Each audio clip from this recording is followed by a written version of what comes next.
And our next guest was part of that GOP delegation touring the border yesterday. He says terrorists are exploiting Biden's border policies. New York Congressman John Katko is ranking Republican on the Homeland Security Committee.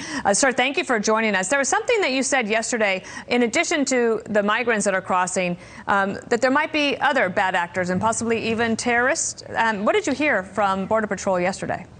Well, it was a stunning revelation, to be honest with you. We were at the edge of where New Mexico, Mexico, and Texas meet, and it's called Monument 3. We're sitting up on a bluff, and we're asking the agents that are on the front lines. And by the way, there is a big gap in the fence there because of they stopped construction. But when I talked, one of them was telling us what they were seeing coming across the border. They saw over 100 people come across in the last few days in that one little sector.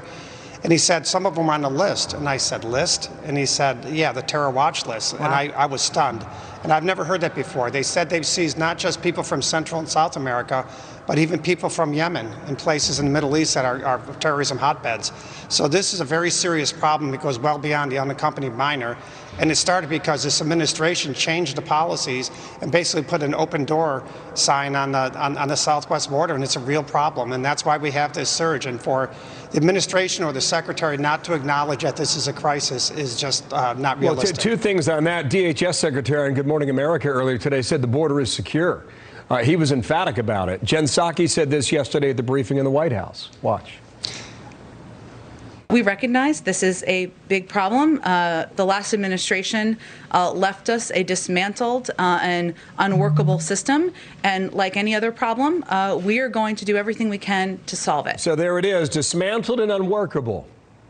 What do you make of that? How can you say it's unworkable when the previous administration's policies have stopped illegal aliens coming into this country on a scale that we're now seeing fivefold? It's just not a realistic statement.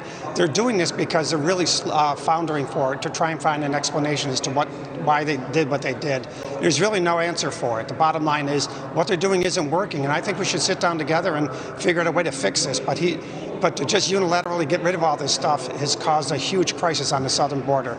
You have kids, you have unaccompanied minors coming across in numbers we haven't seen, and by their own admissions, it's going to be a 20-year high. It's a crisis, and they created this crisis, and they should roll it back. Congressman, you mentioned working together, and that's one of the things that the Democrats are accusing Republicans of today. Apparently, there's some legislation that they want to vote on this week on immigration, and they're saying Republicans should come to the table there. But border security, that's not something that's part of those bills. Border security is different than immigration. They're two distinct issues. If you want immigration reform, you can't have immigration reform until you definitely and succinctly secure the border. They're two separate things. You can't have immigration reform and then leave the back door open for people to exploit the loopholes, and that's what's going on right now. So for them to say that just doesn't ring true. Sir, thank you for your time. And thank you. Appreciate you coming here today. John Katko from New York, thanks. Thank you, sir.